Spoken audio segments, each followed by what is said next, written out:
What's up, y'all? Kinetic Coach Dan here at the TSAC NSCA conference in Orlando, Florida with my man Patrick, the mastermind behind Bridge Built. These guys are the bridge between traditional training and innovation-based training. And let me tell you, I've seen some seriously innovative stuff from Bridge Built in regards to modularity, deployability, efficiency, and efficacy in training, most importantly, particularly for our tactical athletes. So, Patrick, what is Bridge Built doing so differently from all of these other manufacturers out there that you just feel is so special to particularly our tactical athlete realm? Yeah, so as I mentioned earlier, we see a lot of manufacturers kind of looking outwards and saying, hey, what are other people doing and how can we do like our version of it, and yeah, maybe also how can we do it better. What separates us a little bit is we kind of look inwardly. We're a group of guys, we have a group of guys at Bridge that love to train, and we're constantly kind of in our own heads and in our own brains thinking, hey, how can this be more effective? How can that be more effective? What if we had this tool or that tool, and then things kind of just come from that. You seem to have a special ability to actually design incredible products and make them come to life based on what you see, feel, and experience in the gym. And I think that's exactly what we have here in this Omni belt squat system here. So what makes this thing tick? Yeah, so the kind of bones of our Omni belt squat is our Omni pulley system. So everything that you see from the plate coaster, from the extended pulley attachment, the platform that sits on top of it, it's all quick release. So we've traditionally seen belt squats on the market, like some of the nicer ones. They're these big, clunky, heavy, expensive units. And they're one-trick ponies. Exactly, yeah, they don't offer a whole lot of versatility. So a lot of times, you know, with being inundated with more and more equipment, sure, even if you have a massive 15,000 square foot facility, you still have to be a good steward of that open floor space, because at the end of the day, open floor space is your most important piece of equipment. Right. Because modalities are going to change, and you want your equipment to be able to adapt with that. Yeah. And I mean, I'm sure you've seen it countless times. Gyms are upgrading, and then they have hundreds of thousands of dollars of that machines they're just and stuff that are tossing useless. out. Yeah. So we wanted this to be a little bit more modular. It to be able to be moved, it to be able to function with our Phoenix folding rack, like this power rack folds up here. And yeah, so from belt squats to really any other cable exercises that I've demonstrated earlier, this can do. Yeah. And you guys have a really solid foundation of traditional training knowledge and training experience that's built on innovation, and that's what makes devices like this so special and makes guys like me want to try them out. So let's sink our teeth into this Omni belt squat and have some fun with it, shall we? Yeah, let's do it. You want to show me how to set it up?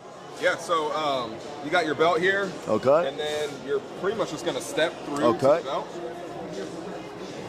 And then, yeah, kind of keep the cable taut as you step onto the platform. Make sure that yeah, you're good.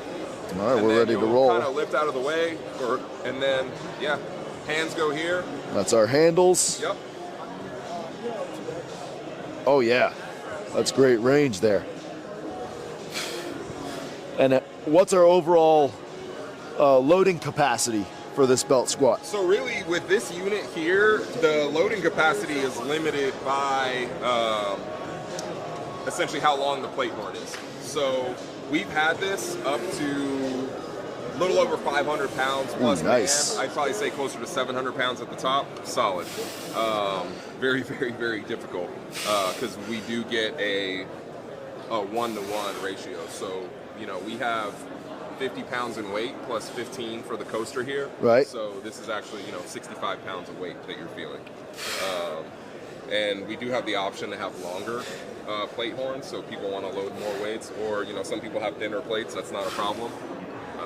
Works perfectly. Well, I can tell you, in my experience, this is one of the smoothest belt squats I've ever felt. The belt itself is doing exactly what I need it to do, which is prevent the straps from digging into my hips.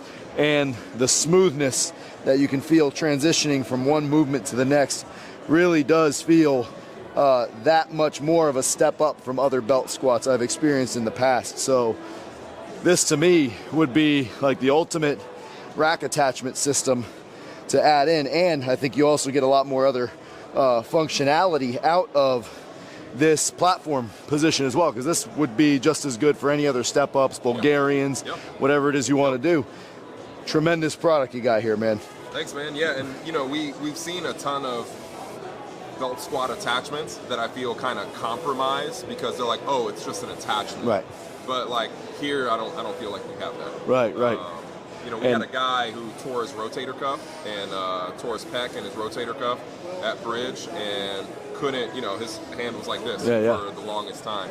So no chance he's going to a back squat for a while. Back squat for several months, but when he was able to get back up there, he was stronger than he was, and I think because he spent just so much time in, belt squatting.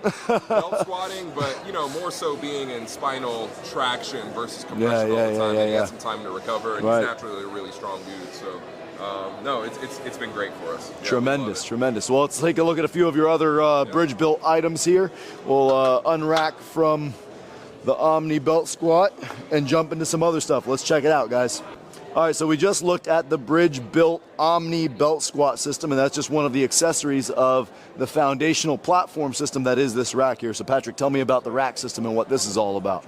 Yeah, so this here is our Phoenix rack, our Phoenix power rack. It's a 4-post version of our Phoenix squat rack, which we've been around since 2013, but in 2020, when kind of COVID happened and the home gym market kind of exploded, our Phoenix squat rack, which I'll show you in a minute, that became a very popular piece in home gyms because of its ability to fold. So a couple years later, we introduced a expansion kit and the Phoenix power rack. So if you have a standard Phoenix squat rack that's just the 2 upright, you can get the expansion kit to make it the full power rack, and that just gives people the option of having more uprights, more accessories.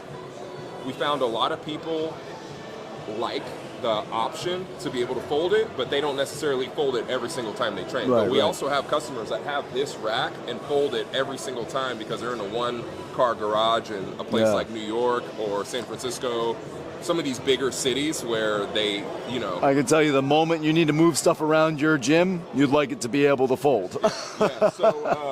So yeah, that's essentially just what this rack is. It's our folding version of our. I see a lot of sort of modular attachments, little details like the way that it magnetically holds in certain positions. Yeah. You know, were those problems that you saw needed solving in your traditional experience with other rack systems and everything, or just things that you felt you wanted to have included as a extra bell and whistle?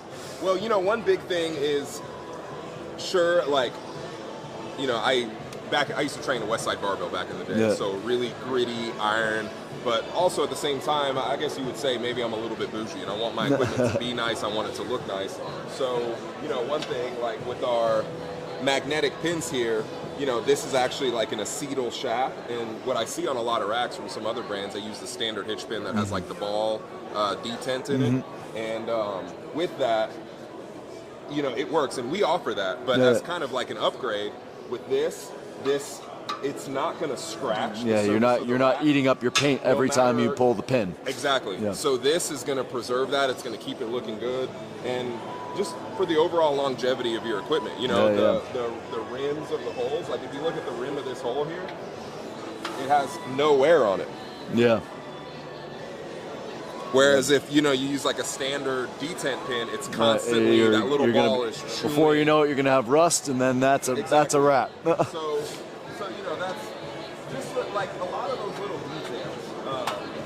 You know, sometimes people try to focus on big picture too much, and it's just like, hey, sometimes, you know, the old saying, the difference is in the details. Get in some of those details, and how can we improve some of these little things, which all come together to contribute to like a better overall experience. Yeah. Now I saw a really cool way that this Phoenix rack actually folds up and deploys.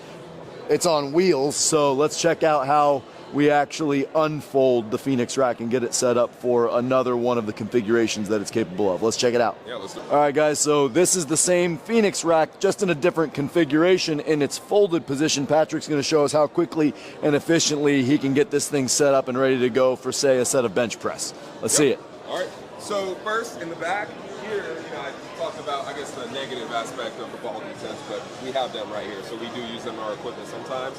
but as mentioned, that can be upgraded to the magnetic style pin. So these pins come out, and then we got brackets that are welded to the bases here that are kind of like the securing ones. So those are going to come out as well. And then once all of the brackets are open,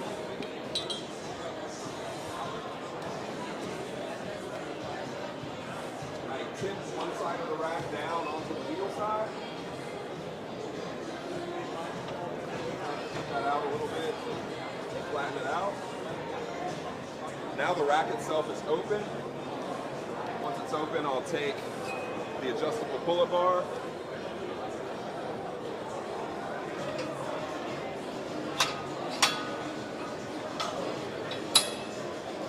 And then these 4 pins, they get secured.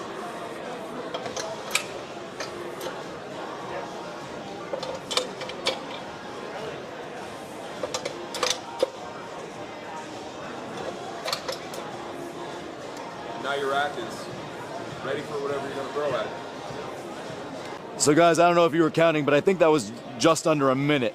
Yeah, maybe so a minute and 20 to get that set up. We've timed it a few times, and it's about 45, 50 seconds. If you're going slow, taking your time, enjoying your training, if you're really booking through it, you could get this rack folded up and put away, or set up and taken out ready for training in just under a minute, which is huge for a rack of this level of, let's say, quality and sturdiness and deployability. I mean, that's absolutely tremendous when it comes to deployable fitness equipment and strength conditioning equipment that has a level of durability that I can tell, in my experience, is probably unmatched. So when it comes to just not just the aesthetic, but the actual coatings that you guys are dealing with, what are you guys doing differently to ensure these racks not just look pretty, but they stay pretty? Yeah, so that was a big thing that we've learned early on, where especially in powder coat, it all boils down to material prep and the actual prep that you're doing before the coating is applied. Yeah. Because it's kind of like, I don't know, if you're detailing a car, you're not just gonna put wax if the car is kind of dirty. Right. You know what I mean? So it's. Maybe a lot of our guys at Bridge might say it's a little bit of an annoying process. Painstaking. When these, when this material comes, even after we laser cut it and everything, you still got different types of scale, grime, and stuff that is on the steel, and it's crazy to me that we'll see some companies hey, the powder coat wash takes care of all that, but in reality it doesn't. Right. And so, prepping the material to powder coat, and then actually in powder coat, making sure that our wash chemicals are always right. It's once a week, like, we're testing those wash chemicals and making sure that everything is right and the surface is getting prepped so that the powder can actually adhere to the metal and give you that long-term durable coat that's not going to like flake off. I'm sure you've had equipment where paint flakes off. That's the reason, because it wasn't prepped properly. And it's going to eventually fall apart because of it. Now you're buying new equipment. So like you said, the devil's in the details. It is. When it comes to being detail oriented, it looks like you guys have no problem in that department. I see some equipment over here I'd like to take a look at and talk a little bit about, because that's all aesthetics. So let's take a look at some of the different plates and organizing and barbell setups that these guys have at Bridge Built that just make them really pop. Take a look at it. So I don't know about you guys, but if you're anything like me, you kind of like your gym to be a little bit pretty in some ways, even though mine's a little bit grody. But something like this is really almost like an heirloom piece that when you decide to go and get your equipment set up in a way that it just looks a little bit different and it gives your gym a different kind of personality, or it tells people what you value in life, right? I think that's a special thing that companies should be doing more of, although it's not exactly the most cost-effective all the time. It can really set you apart as a gym owner. What made you guys go this route with these designs on your plates to really make the company special in its own right? Yeah, so when we wanted to create a new plate, we had 3 main goals in mind, like unmatched durability,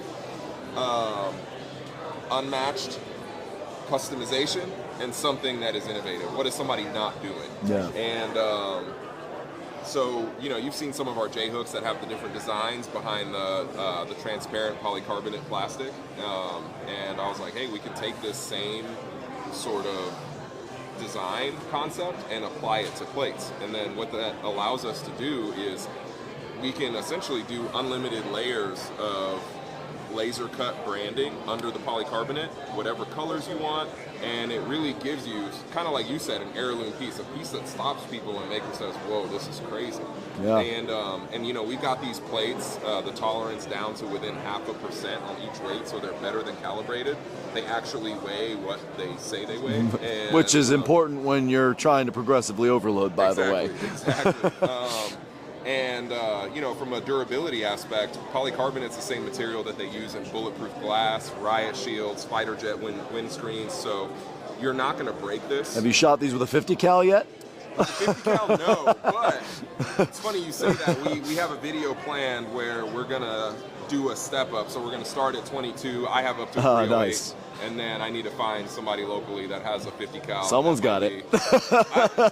Someone's definitely got it. So we're going to shoot these, and we're going to have a lineup of plates. You're going to find out who your friends for the apocalypse are right, in a few months here. So yeah, and then when it gets to a point, you know, because these plates have been used for 2 years. Like, these are straight from our training facility, and these have been used for 3 years. Wow. So these plates actually get used. Yeah, and yeah. I wanted people to see. They look good. Not like, oh, this is a pretty one that we brought to the show. Like, these are used. Yeah. And people are still like, oh, wow, they look great. And that's the whole point. And it's not that I want my fitness equipment to look pristine either, but right. it still looks like it's in really great shape. Yeah, you don't want it to look like for how crap. nice it looks on right. the inside. I mean, this looks like you've got the I might actually be able to put a Mona Lisa behind this and lift with it if I'm getting real fancy and feeling artsy today. But if it ever gets to that point where, man, this plastic is too scratched up, we just replace that cover and the plate looks brand new. Right, you don't have to buy new plates, so this is something in theory that'll last forever, and that's a very minimal cost to do that. Yeah. So. And you know, like any good organizer, hopefully it's going to keep your space efficient as usual. We want that to be the case. But I see something really unique about your barbell storage here. Tell me all about this. Yeah, so with the barbell storage, I was at a CrossFit gym a long time ago, and you know, they have the ones where you actually have to like upright row the bar up out of there. Right. And a bar got caught on another bar, and long story short, a bar fell on my toe, and it wasn't a good day. So this is the problem you actually tangled with and dealt with. Correct. And so then I was like, we should make something that doesn't require you to lift the bar. So we have these kind of machined plastic pinchers here that there's enough kind of tension on them where the bar is not going to come out if it just gets hit, but if I actually pull it, they open up enough, and then now the bar is out and ready to use. And then if I want to put it back, just lift it up a few inches. If this doesn't have a wheel kit on it, it's about 3/4 of an inch off the ground, but this one has the wheel, so it's about 4.5 inches off the ground. And then whenever I'm ready to put it back, I just push lock the bar it in place, forward, and it locks in. And there's zero metal on metal contact. It's all plastic. All right, guys, thank you so much for joining me here at the Bridge Built Collaborative booth with our friends at RepOne. Patrick, you've done a tremendous job of developing a company that is not only innovative but efficient and effective. Obviously, you care deeply and you're very passionate about every little tiny detail of what you've created, and it absolutely shows. So, guys, thank you so much for watching. Patrick, thank you so much for having me, sir. You're a tremendous artist in your field of strength conditioning. That art of violently moving heavy circles around the world is always a beautiful thing to watch. But guys, make sure to follow Bridge Built. Check them out. We'll put their website in the link and the linkage below. Make sure to like, share, and subscribe. I'll see you in the gym, y'all. Live kinetically.